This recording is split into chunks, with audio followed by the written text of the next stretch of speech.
This next story is technically the story of my supernova trip to Melbourne, but really it's about one event, one thing that matters to me, and I'm just gonna tell it. Friday of Supernova, the opening ceremony. We missed it because we got fucking lost. So we rocked up half an hour later. We missed it entirely. I don't know, there was some anime screening in the other room, whatever. We came there to line up to buy tokens to get autographs and photos from our favorite celebrities. Mine was Tyler Hoechlin. Derek from Teen Wolf was here in the city that I was in, and I was gonna make him sign a bit of paper for me. Specifically, a bit of paper that had me and him printed on it. You can tell I'm emotional about this. Now, I don't know if anyone's ever been to this kind of line at like a convention or something. It is ridiculous. It was so long, and it took so much time to get everything done. We were in line for 2 hours. 2 hours! I've never experienced that before, so this might not be like a massive thing, but to me it was. And you know what? This is my channel, so you get fucked. But you know what? I didn't really care, because at the end of it, I had my tokens, I had my promise of meeting Tyler Hoechlin. It was gonna happen. It was gonna happen. And, that carried me out through the rest of the day. I don't even remember what happened. I think we got dinner. Fuck, I don't care. Saturday came, and we didn't actually line up for Tyler Hoechlin. We lined up for the Hanabi thing. I don't know what Hanabi is. Barbara and Aaron from Rooster Teeth were there, so you know what? We'll go to it. I don't know. Actually got a rad selfie with them later. It was nice. It was cool. Barbara's really fucking pretty, guys. You don't know. The queue to get in was pretty long, but after last night, it was laughable. What? This is a line? No, you don't know lines, man. You don't know, you want that. Actual supernova in Melbourne was ridiculous because there's a lot of cool stuff in Melbourne. I don't know if you guys know that, but there's a lot of cool stuff in Melbourne. Alright, a lot of cool artists. Alright, I'm broke because I went there. Thought the plane ride was expensive? No. Art is expensive. I don't know if you guys noticed, but I like buying prints. I want to say it's a problem, but it's not. I love it. Whatever. Stuff happened. We went to a convention, and then I got a photo with Tyler Hoechlin. There it is on my wall over there. Do you see it? Do you see it? It's right there, just above the shirtless photo of him. Okay. Where was I? Physically, not like conversation-wise. I know exactly where I'm going with this. Got a photo with Tyler Hoechlin. We lined up, again, like an hour and a half. I don't remember. It was worth it. Whatever. We got there. And he's like taking a photo with someone else. He's wearing his fucking little hat and glasses that I've seen him wear before. He looks really attractive in them all the time. And then he turns around because it was my turn. And he's like, hi. I'm like, hi. I didn't, but like in my head, hi. Fuck. Oh my god. Stepped up. Go beside him. He's like, how are you doing? And like puts his arm around me. I'm like, how are you doing, man? How are you doing? Not really. I was kind of like, no, I'm doing pretty well. How are you doing? And he was like, I'm doing great. And then we took a photo, and it was so good. I'm just glad that he took the time out of his busy schedule to come here. Excuse me. Anyway, we had some parting words. I think I said thanks, and he was like, yeah, no problem, dude, or something, because he's American. And I just kind of left because I was like, just like. I sat outside with Kate afterwards and just like. I had a moment.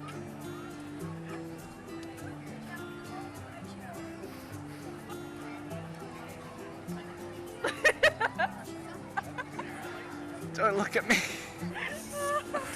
Oh no. How do you feel? Brilliant. How do you feel? He looked at me. He said hi. Tyler Hoechlin has spoken to me personally. Tyler Hoechlin has touched you. He took his shoulder. He was like, have you been? I'm like, great. Have you been? He said, pretty good. He said, pretty good. And then I got a photo. And I got proof of that. I'm trying to deny it. Plausible deniability. Non-existent. What am I supposed to do after this? I don't know. Probably get the photo. And then I'm gonna achieve my dreams. Evidential proof, that's the word. Tyler is real. He's real and talks to me. He's talking to you again tomorrow. He's gonna talk to me again tomorrow. I don't even know why I told you this. I don't know. It's gonna make for some good fucking footage one day. For something. You're welcome. You get to see this up close and fucking personal. Just like Tyler Hoechlin was with me. Good God. And that was the best moment of the con for me. At the time, because then came Sunday, the best day that's ever happened to me. That was the day that we waited in line to get our selfie with Aaron and Barbara of Rooster Teeth. You know, it was another like hour queuing, but you know what? We got this. We're experienced at this point. It's fine. And then we lined up to get Tyler Hoechlin's autograph. I chose the photo that we took together to get autographed, which was really cool. I'm looking at it now.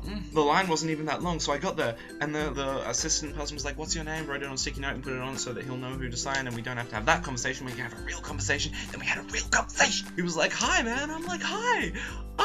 And then we like talked a little bit, which was super cool. Oh my God. And I like remembered something that he said at a convention a while ago about like, oh, that corny shit of like follow your dreams and listen to your talents and nurture them and do what you want to do in your life. It really made me like feel like I want to do something, because he's a cool guy and I listen to cool people, because I'm a sheep. And so I kind of felt obligated to tell him that I was doing that. I was like, I felt like I needed to tell you that like I'm involved in university theater companies. I'm acting, and like in a few weeks I'm probably gonna be pitching my first stage script. It was like, dude, that's awesome. And I'm like, Tyler Hoechlin just said that I was doing awesome stuff. And he was like, dude, that's really cool. And then he recommended me a book. Like, he was like, you should read this book, The War of Art. He said that he liked it and that it wasn't that hard of a read. And so I was kind of listening to him talk, just like staring at him like, this is happening. Tyler Hoechlin's recommending me a book that I should read because he liked it and he thought that I would like it too.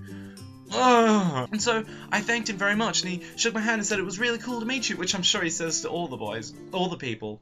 And I was like, it was really cool to meet you too, thank you so much. And then I left, and then I died, like a little bit. And that was the best moment of the convention at the time, because then we went to his panel, his Q&A, which was, I'm gonna stop playing with you. This is the best moment. It's all been leading up to this. He did his Q&A, he came up on stage, he like took questions from a lot of people. It was really cool. He really likes Game of Thrones, but we knew that already. He wants to play James Bond, but he can't do a British accent. We know he tried. But someone in the audience asked him something along the lines of, if you weren't an actor, what would you be doing in the business? Would you be directing? Would you be writing? And like, I think he started to answer the question, but then he was like, hold on, I was talking about this with someone before. What? No. It was at that point that I like grabbed Kate's leg, who was sitting beside me, like, this is happening. No, did he just say that? Yeah, I was like, what was his name? He's not. Kate. Is it Sean? Yeah, it was Sean. Is Sean here? Is Sean here? He asked for me personally, by name, cause he remembered it. Kind of still in shock. I let go of Kate's leg and I'm like thinking like in my head, like, I'm here. But like other people had their hands up too, because it was a Q&A and people wanted to ask questions. God. And he's like looking around the audience and people have got their hands up because they're wanting to ask questions. Like, he's looking for me. He was looking for me. So I stood up and I was like, hey, I'm here. Like, this is what I was thinking, but this is what I was doing. Like, hey, I'm here. And he was kind of like, oh, there he is, hi. And I'm like, hi, how's it going? And he looks back to the room and says, Sean's pitching his first script in a few weeks.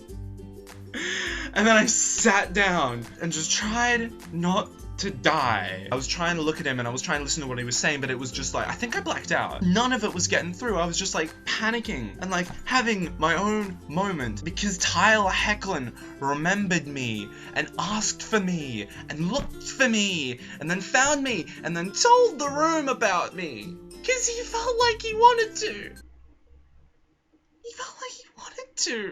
He wanted to do it.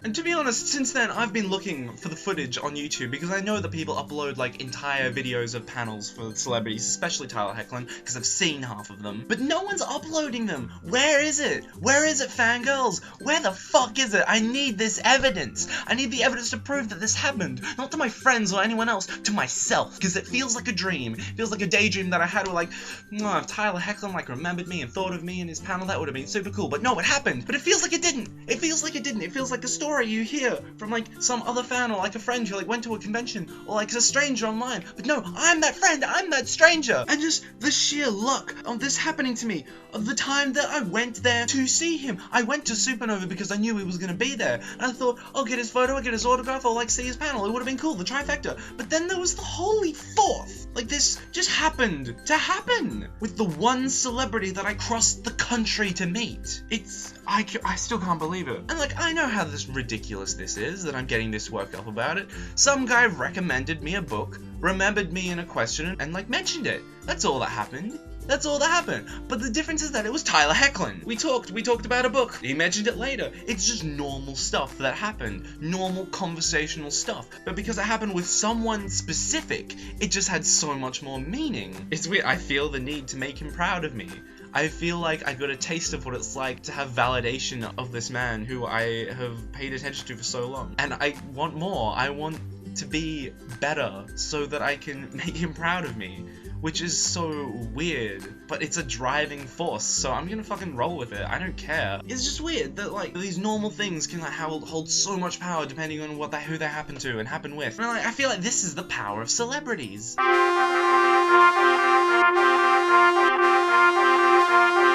just normal people, but but we love them. And like, I know that people can say that and like the celebrities are just people and it's like so humbling, but like I'm going the opposite way. I'm thinking like celebrities are just normal people, but we love them, and that's what like allows them to affect us in such positive ways. I'm empowered now. I feel so excited about my future. I want to star in every play. I want to write every play because I told Tyler Hoechlin that I was interested in it, and he thought that was cool. And that is so amazing that this guy who was on screen and who I liked on screen has the power to make me that inspired about following my dreams and stuff. And people who go on about like, oh, idolizing people is so dumb, loving celebrities is so dumb. You don't know how that love and like how that admiration can really affect you in like positive ways. Idolization isn't negative. Look at religion. Obviously not like all the shit stuff with religion, but look at all the happy people who love each other. Like, let's focus on that, and the people who don't want me fucking stoned to death. Time of sin. So that's my story. I met Tyler Hoechlin and he met me and remembered me, which is just so cool and so incredible. Yeah, thanks. Text message tone, not like I'm talking or anything. And also, like, I don't think I can make sex jokes anymore. People who know me know that I believe Tyler Hoechlin is the most attractive man in the world. Like, Tyler Hoechlin's so fucking hot. String of crude sentences that I don't want to say in this video. But I feel really bad about saying that now because I've met the guy. I met the guy and like we had this moment, and now I feel like I can't do that. I can't do that to him. It's so rude. It's almost gross. I'm almost disgusted with myself for thinking about those jokes, so I don't anymore. He's not just that abstract concept of hot guy who's really nice anymore. He is a real person who was really nice and really cool and gave me this experience that I'm gonna remember for the rest of my life and will possibly shape the rest of my life. And so I can't make jokes about him anymore. I nearly said can't make jokes about his dick anymore, but that feels horrible. No. It's over. End of an era. End of an era. And the beginning of a new one. That was actually a really cool way to end this video. Yeah, I'm done. Thanks for watching.